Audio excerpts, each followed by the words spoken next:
Assalamualaikum, saya Dr. Widi. Welcome to my channel.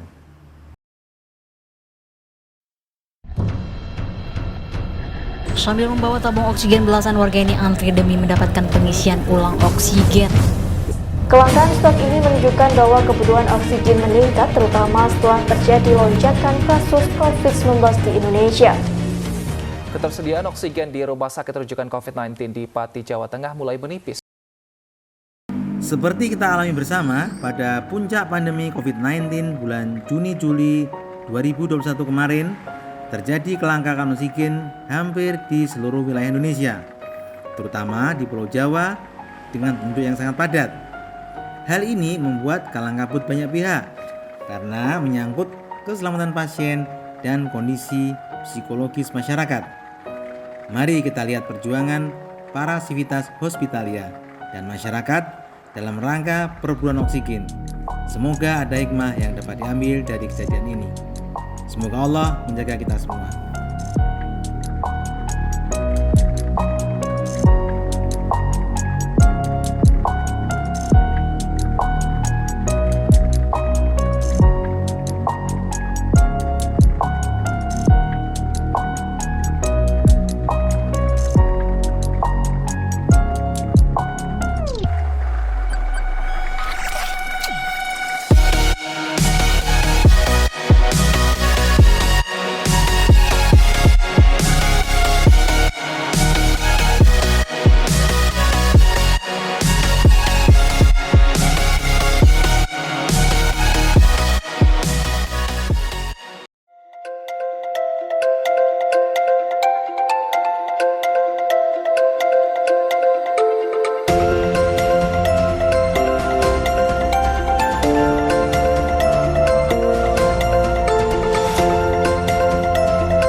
Oke, monggo. Sakit dokter. Ya. Ini Dokter Riz, kami ingin mengetahui cerita atau situasi bagaimana tentang rumah sakit, kemudian tentang pasien dan keluarga pasien pada saat puncak pandemi kedua 2021 kemarin ya, bulan Juni-Juli kemarin ya. Bagaimana berdasarkan keluarga pasien, kemudian pasiennya sendiri, dan situasi rumah sakit bagaimana kira-kira? Pada puncak-puncak gelombang kedua ya dokter, Iya, betul. Itu banyak sekali pasien-pasien datang dengan keluhan batuk dan diare terutama diare, mual muntah seperti itu. Itu gejala COVID juga dokter? Iya, gejala COVID-nya banyak yang nggak ada dengan batuknya dok, tanpa batuk juga ada pasien-pasien dengan gastritis terutama seperti itu.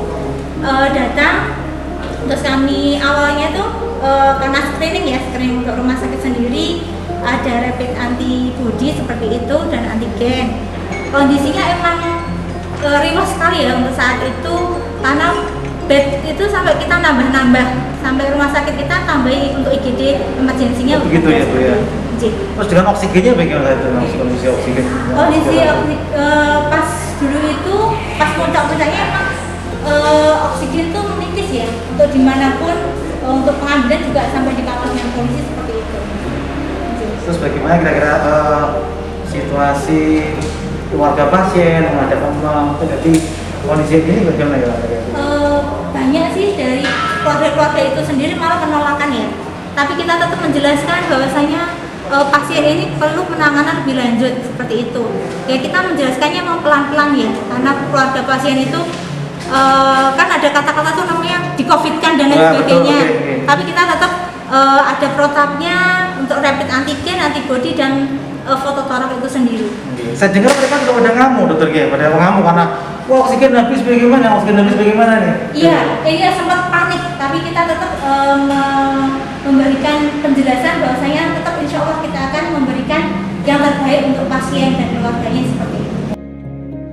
Inilah suasana UGD Rumah Sakit Sebening pasca puncak pandemi Juni kemarin. Alhamdulillah di bulan Agustus ini bed sudah pada kosong. Jadi ini tempat bekas ruang isolasi sebenarnya.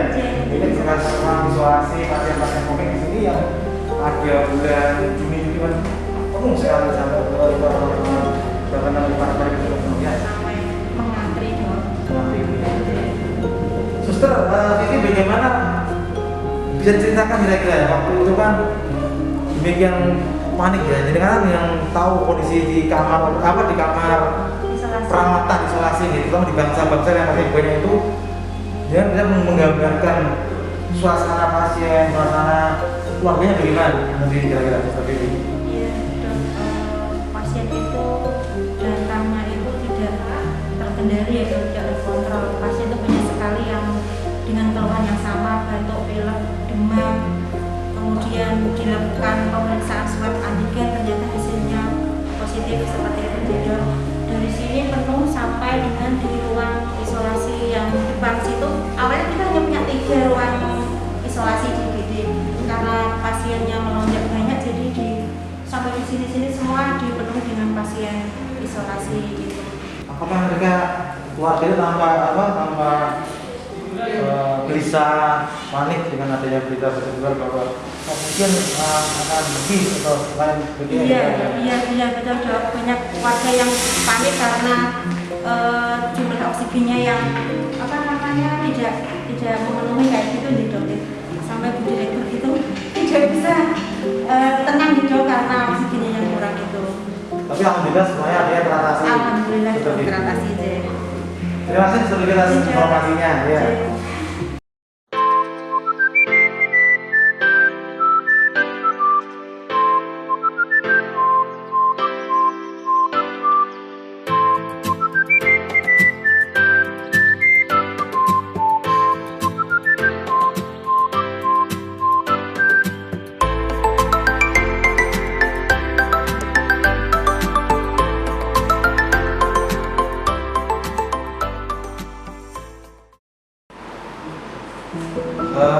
Kali ini kita akan mewawancarai Ibu Dr. Indah Setianti. Beliau ini adalah Direktur Rumah Sakit Sebening Tayu.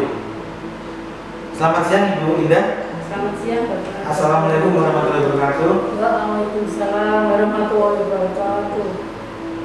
Begini Ibu Direkturnya, pada puncak pandemi COVID-19 bulan Juni dan Juli 2021 kemarin, kita merasakan semua gitu, bahwa terjadi kelangkaan oksigen yang membuat kepanikan di masyarakat dan juga terjadi kepanikan juga di rumah sakit ya, karena adanya kondisi itu. Barangkali Bu Direktur bisa menceritakan bagaimana situasi Rumah Sakit Sebening pada saat puncak pandemi Juni-Juli kemarin.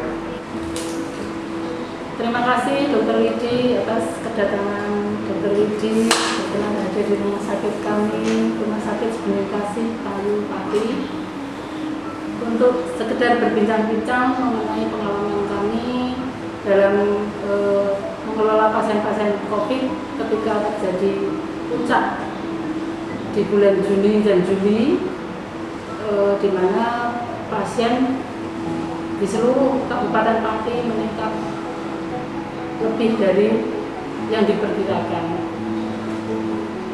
Jadi sebelumnya saya mau cerita, dok. Jadi dulu pada bulan Januari 2021 itu kami mulai melakukan pelayanan COVID itu hanya dengan 7 tempat tidur. Kemudian pada bulan Mei itu kami tambah menjadi 17 titik. Pada awal Juni itu terjadi ledakan pasien di mana semua rumah sakit merasa kewalahan untuk menerima pasien-pasien yang membludak. Jadi atas arahan dari Bapak Bupati, kami menambah jumlah TT khusus untuk pasien COVID. Pada bulan akhir Juni itu sampai 64 titik dan kami selalu bornya 100%. Jadi 64 itu setelah penuh itu hampir tiap hari kami menolak pasien karena tidak ada ruangan lagi untuk pasien-pasien yang berdatangan. Dengan meningkatnya pasien, kami tentu sudah siapkan sarana prasarana yang mendukung untuk pelayanan COVID. Nah, yang jadi masalah itu mengenai kebutuhan oksigen, karena kami selama ini kan belum pernah merawat pasien COVID. Begitu pasien datang itu dengan kondisi perburukan sehingga membutuhkan oksigen yang lebih banyak. Lalu upaya-upaya apa yang dilakukan oleh pihak rumah sakit untuk mengatasi hal tersebut, Bu Direktur? Pertama-tama untuk pengendalian ketersediaan oksigen itu saya pegang sendiri. Saya ambil alih dari staf-staf saya ini, saya langsung menghubungi vendor yang bersangkutan, tetapi vendor tidak bisa mencukupi kebutuhan yang kami butuhkan karena peningkatan kebutuhan itu sampai 10 kali lipat dari hari yang biasa. Kemudian kami berkoordinasi dengan Bapak Kadinkes di Pati. Pak Kadinkes kemudian menghubungi Bapak Kadinkes tingkat 1. Akhirnya Bapak Kadinkes langsung menghubungi Bapak Gubernur. Bapak Gubernur meminta supaya vendor-vendor yang di Pati atau di Kudus itu untuk mensuplai, membantu kekurangan oksigen di tempat kami. Itu jadi tempat kami itu pertama-tama yang merasa kekurangan karena sebelum yang lain teriak-teriak tentang oksigen, tempat saya sudah kekurangan. Jadi satu hari itu kebutuhannya lebih dari 100 tabung karena kami dalam pembangunan di rumah sakit itu ada perluasan rumah sakit, kami sedang memasang untuk tangki, jadi tangki itu belum terrealisasi sehingga kami masih memakai tabung. Terus kemudian upaya kami setelah dari Pak Gubernur, Pak Ganjar membantu, itu ada suplai dari vendor-vendor di sekitar Kudus dan Semarang, tapi tetap tidak mencukupi sehingga hampir tiap hari saya tidak pernah tidur itu untuk mencari kesana kemari. Jadi 1 hari, 2 hari mereka bersedia membantu, tapi kami harus mencari armada sendiri. Nah ini kesulitan yang di lapangan itu pencarian armada.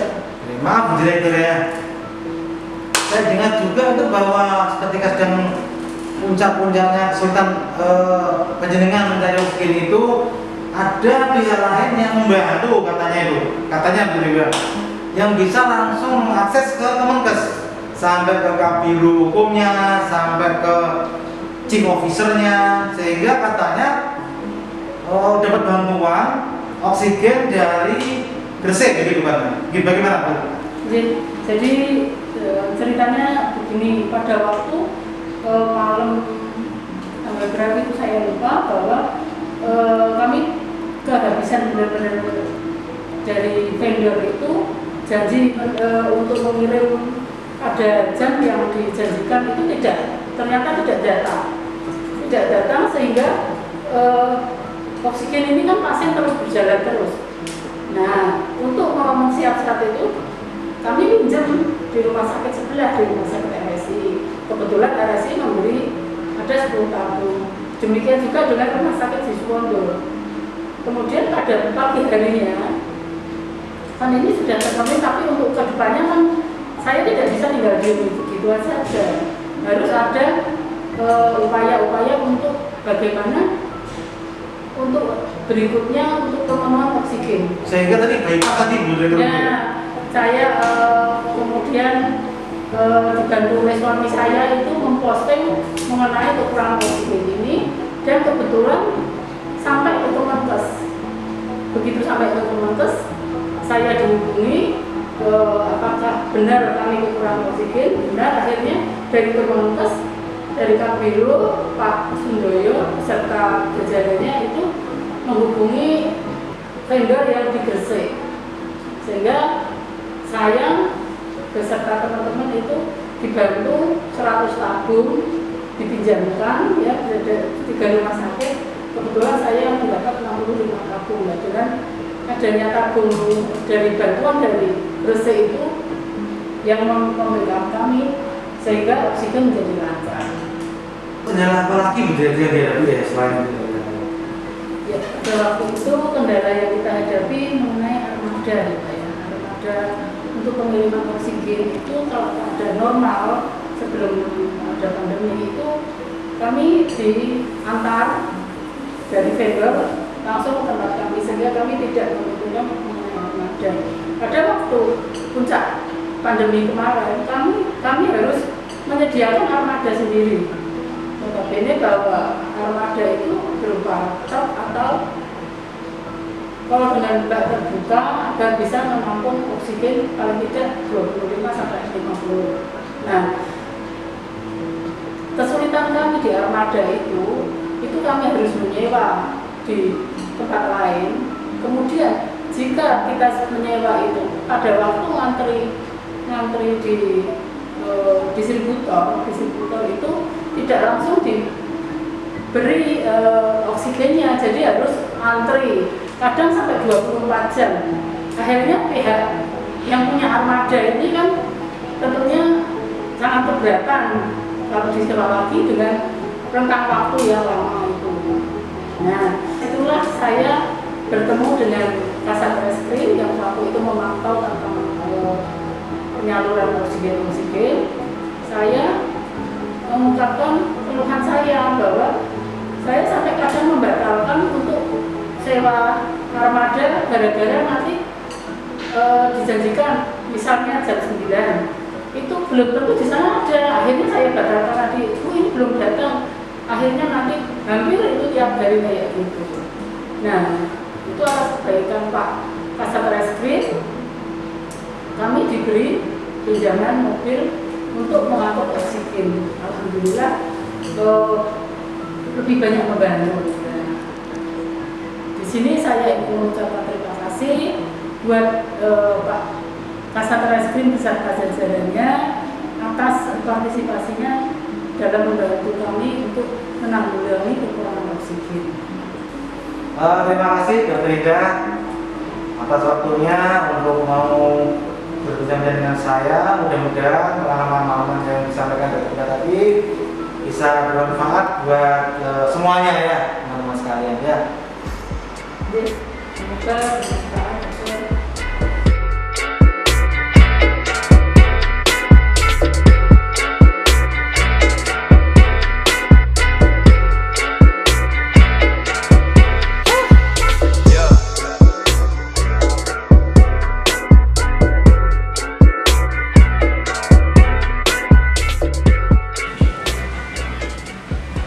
Assalamualaikum, halo teman-teman, saya Dr. Widi. Saya ada di kantor Kasat Reskrim Polres Pati. Rencana pada pagi ini kami akan melakukan wawancara dengan Bapak Kasat Reskrim mengenai bantuan dari Satreskrim kepada rumah sakit di Pati untuk pendistribusian oksigen, terutama waktu puncak pandemi kemarin pada bulan Juni Juli 2021.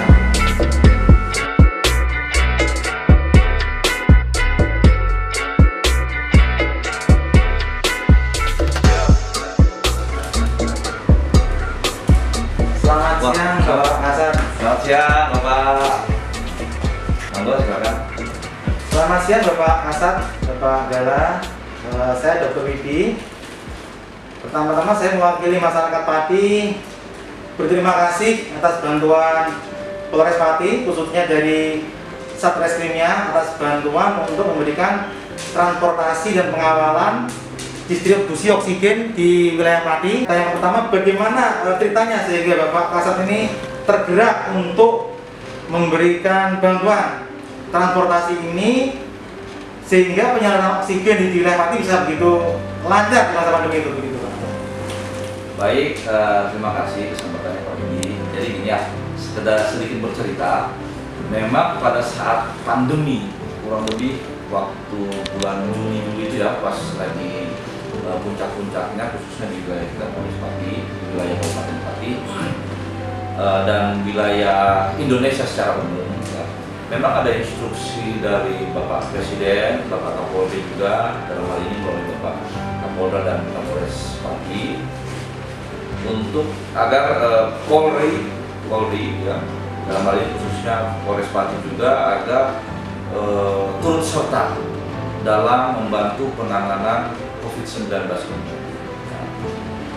Kemudian pada saat itu kan memang posisinya situasinya lagi tinggi-tingginya tuh di Pati waktu itu ya.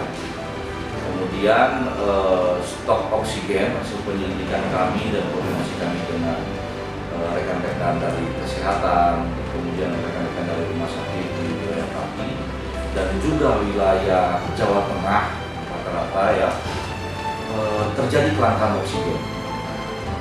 Setelah itu kita diinstruksikan untuk ikut membackup, ikut menanggulangi kelangkaan ini. Nah, jadi awalnya itu kita memang lebih ke sekedar komunikasi, mencari informasi di mana yang kurang. Kemudian kita bisa mengarahkan ke vendor-vendor penyediaan oksigen, tabung oksigen dan pengisian tabung oksigen. Nah, namun berjalannya waktu kita lihat makin parah. Kita lihat nih, makin langka. Ini kok rumah sakit di Pati ini mulai, ya mohon maaf bahasanya, mulai teriak, Pak ini kurang oksigen, ini